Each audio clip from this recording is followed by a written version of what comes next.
mahasiswa Institusi dengan prodi Teknik Informatika Komputer Akuntansi dan Bisnis. Di sini kami bermaksud untuk mewawancarai kakak dan perusahaan ini.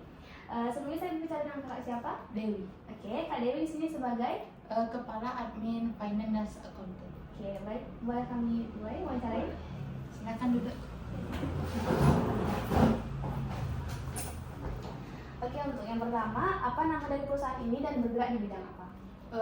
Perusahaan ini bernama CV Lestari Bali Bersama, bergerak dalam pendistribusian kosmetik, skincare, dan aksesoris, dan memiliki cabang lain yaitu bergerak di dalam pendistribusian alat rumah tangga.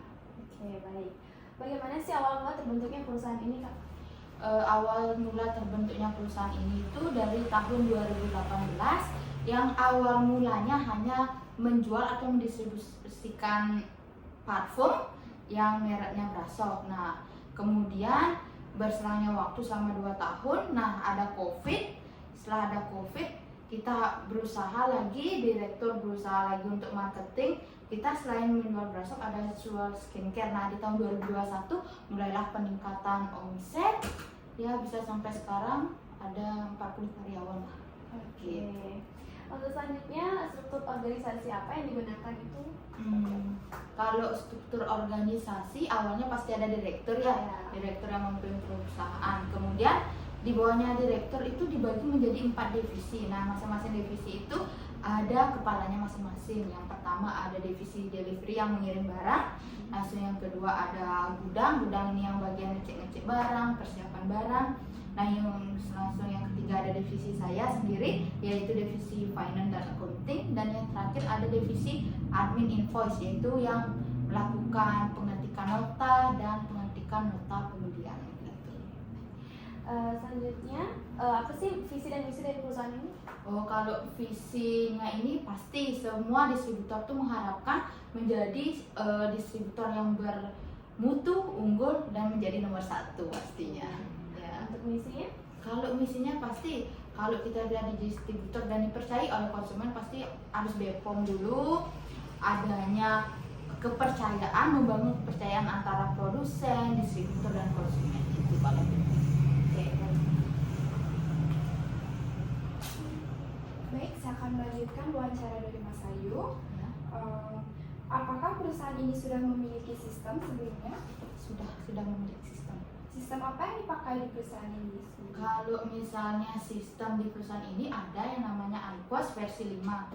Nah, di dalam iPOS ini sudah mencakup sih semua. Yang pertama ada untuk pengaturan penjualan yang tadi saya bilang, ada nota invoice, ada pengaturan bisa melihat barang yang ada di gudang, update untuk input barang datang, dan untuk pengecekan laporan keuangan juga bisa. Kendala apa saja sih yang dihadapi selama ini dalam pengolahan data? Kalau pengolahan data ya kebanyakan yang terjadi dari awal sampai sekarang itu di bagian inventory barang, yaitu bagian gudang. Nah, karena sering ada selisih, kita kan di bidang kosmetik pasti ada retur barang dari toko, barang pecah. Nah, itu selalu ada selisih antara fisik sama sistemnya. Contoh misalnya di fisiknya contoh ada 15, sedangkan di sistem ada 13. Nah, kok bisa selisih, kok bisa kurang? Nah, di manakah barang yang kurang itu gitu. Jadi itu sering permasalahan, sering jadinya minus dan plus di gudang. Untuk kedepannya sistem apa sih yang diharapkan ada di perusahaan ini? Kalau masalah sistem ya, kalau ini kan sistemnya ini masih belum fleksibel. Kenapa? Karena ini pakainya aplikasi, kita nggak bisa dibawa kemana-mana. Kalau kita nggak punya komputer nggak bisa pakai gitu. Jadi saya sebagai yang sering memakai sistem ini pengennya sistemnya efisien pertama, dan kalau kita pakai di luar kantor pun kita bisa lihat dan bisa ngecek barang, ngecek stok barang seperti itu. Dan sering ada histori dari retur barang tuh biar jelas juga. Di sini kami akan memberikan rekomendasi. Kami ingin memberikan rekomendasi tentang inventory,